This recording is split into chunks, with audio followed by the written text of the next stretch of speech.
زندگی میں جب تک اللہ راضی ہے تب تک زندگی سیٹ ہے.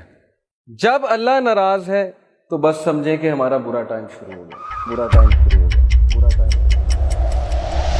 اب ہمارا کرائٹیریا یہ ہے, ہمارا لاس یہ ہے, فلانا انسان ہمیں چھوڑ گیا تو بس زندگی ختم ہو گئی. لیکن کرائٹیریا صحابہ کا تھا پلیجر آف اللہ, کہ جب تک اللہ ہے چاہے میں سڑک پہ بھی آ جاؤں, چاہے میں جیل میں بھی چلا جاؤں, چاہے میں نہتا ہو جاؤں, چاہے میری دولت چلی جائے, چاہے میں بالکل فٹ پاتھ پہ آ جاؤں, جب تک میرے پاس اللہ ہے تو میں سب سے امیر آدمی. جیسے ابن تیمیہ رحمہ اللہ نے ایک سینٹینس کہا تھا, ہی سیڈ کہ what can my enemies do to me, میرے دشمن میرا کیا کر سکتے ہیں. wherever I go my paradise is with me, جہاں بھی میں جاؤں گا میری جنت میرے ساتھ جائے گی. if they expel me, اگر وہ مجھے نکالیں گے تو یہ میرے لیے سیاحت ہے, میں سیاحت کروں گا, اللہ تعالیٰ کے سائنس دیکھوں گا, اللہ کی حمد بیان کروں گا. if they confine me, اگر وہ مجھے جیل میں بند کرتے ہیں, that is solitude to me, تو پھر مجھے موقع مل جائے گا اللہ کی عبادت کرنے کا, میں سولیٹیوڈ میں آ گیا ہوں. and if they kill me then inshallah I will go to paradise, so what can my enemies do to me.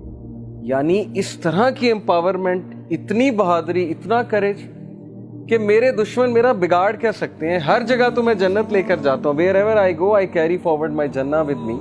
اس طرح کے انسان کو اور اس طرح کی قوم کو کوئی شکست نہیں دے سکتا.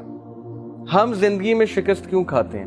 کیونکہ ہمارا کرائٹیریا اللہ کا پلیجر نہیں ہے, ہمارا کرائٹیریا لوگوں کا پلیجر ہے. فلانا مجھ سے کتنا خوش ہے, فلانا مجھ سے جو ہے پتہ نہیں راضی ہے کہ نہیں ہے. حالانکہ لوگوں کو راضی کرنے میں کوئی مسئلہ نہیں ہے, بلکہ حدیث میں آتا ہے کہ جو کوئی اللہ کی مخلوق کو خوش کرتا ہے اللہ اس سے خوش ہوتا ہے, لیکن not on the expense of displeasing اللہ سبحانہ و تعالیٰ. یہ فلسفہ ہے. تو جب اس ذات کو چھوڑ کے ہم لوگوں کے پیچھے بھاگیں گے, اس ذات کو بھلا کے ہم لوگوں کے آگے ہاتھ پھیلائیں گے, حالانکہ ہمیں اللہ تعالیٰ کا پتہ نہیں کہ اللہ تعالیٰ کی پاور کیا ہے. دلوں کا کنٹرول اللہ کے ہاتھ میں. اللہ چاہے گا کسی کا دل پھیر دے گا ہمارے لیے, چاہے گا اس کے دل میں محبت شفقت بھر دے گا, چاہے گا اس کے دل میں ہم سے دوری ہم سے نفرت بھر دے گا. یہ اللہ تعالیٰ کے کنٹرول میں ہے.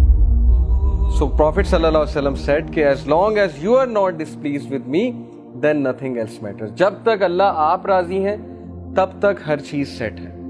اس لیے دیکھیے ابھی سے یہ مائنڈ سیٹ بنا لیجئے. جاب نہیں ہے, زندگی میں کوئی مشکل چل رہی ہے, زندگی میں کوئی ڈیفیکلٹی آ گئی ہے, جب تک ایکویشن میں اللہ ہے, جب تک آپ کا تعلق اللہ کے ساتھ ہے, کچھ نہیں گیا, کوئی لاس نہیں ہے. یہ دنیا کے لاس اور نتھنگ. لیکن اللہ چلا گیا, اللہ ایکویشن سے آؤٹ ہے, تو پھر یہ سب سے بڑا لاس.